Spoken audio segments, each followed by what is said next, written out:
I picked sort of this time through, I went a little bit slower. I've been yakking away. I'm a little bit dried out, but nevertheless, it is a very acceptable tempo to go down to 92.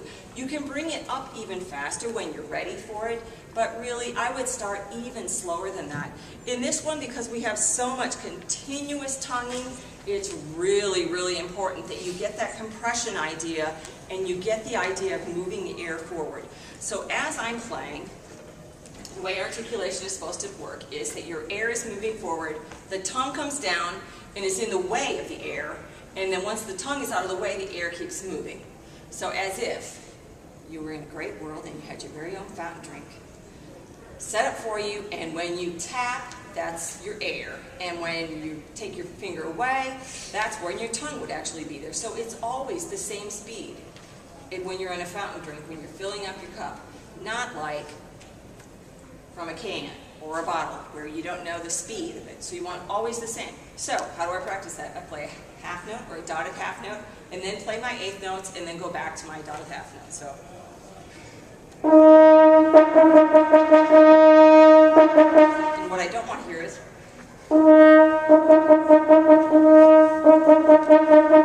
Here where I'm not having a block sound in this last one, I'm not really good at doing good wrong imitations, because we're all trying to practice the right thing all the time. So sorry if I don't ever mean to make anybody feel uncomfortable.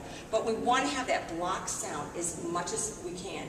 So as directors, what you want to do is you want the student to be playing a long tone, and how about you? So I'm going to just play, and you're going to go like this to me, and I am going to tongue. I'm only going to tongue when she does that. The rest of the time, I am only thinking about blowing air forward. It's a very hard little demonstration to do. So here we go. You're just going to show me when I'm supposed to move.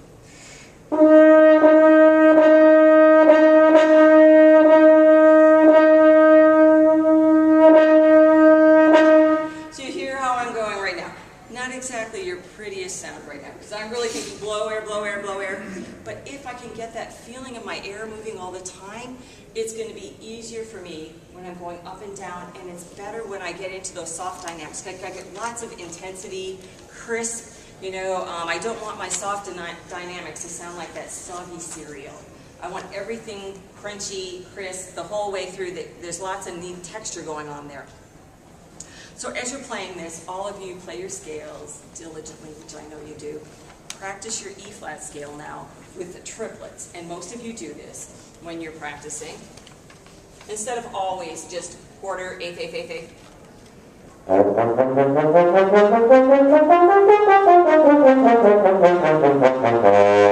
So just all triplets. Just practice it with triplets. You just keep on moving as you're going through, rather than playing dot, dot, dot, dot, dot, dot, dot as you're going through all the time.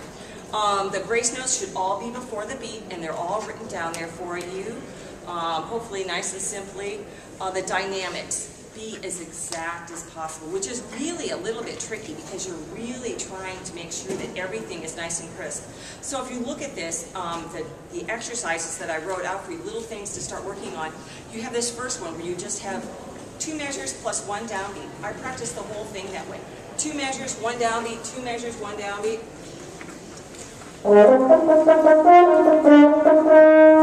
Because I want to keep my air going. I don't want to just end. Change your rhythm. Change it so the middle note is a long note.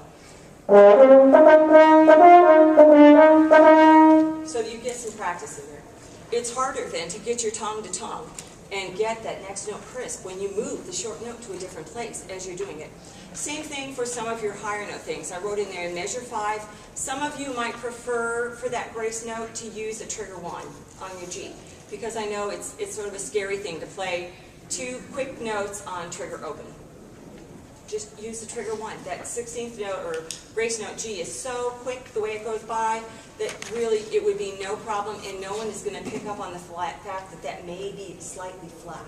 They won't hear it. It doesn't last long enough. On the larger intervals that you have, so at the end of the third system of these exercises, I go slower and I really accentuate the note that you jump to, so you know where you're jumping. So the way it's written, I do the next exercise. So I'm making the bottom note. Most of us, we are really good at jumping up. We don't like jumping down.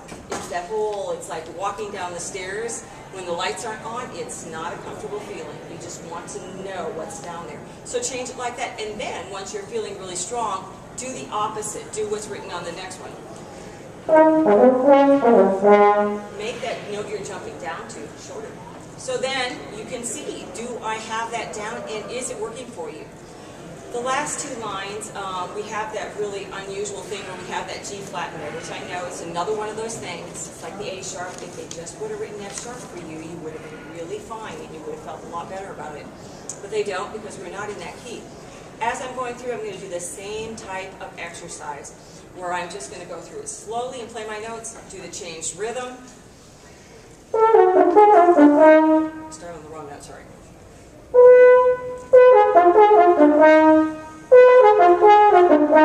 And then the last one.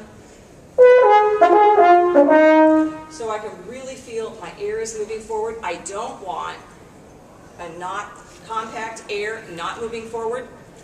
I don't want to ever have that kind of slow feeling. Even if I went fast, I don't want to have that sound. It's not going to have the fuel to keep my embouchure moving forward all the time for me. Am I running out of time?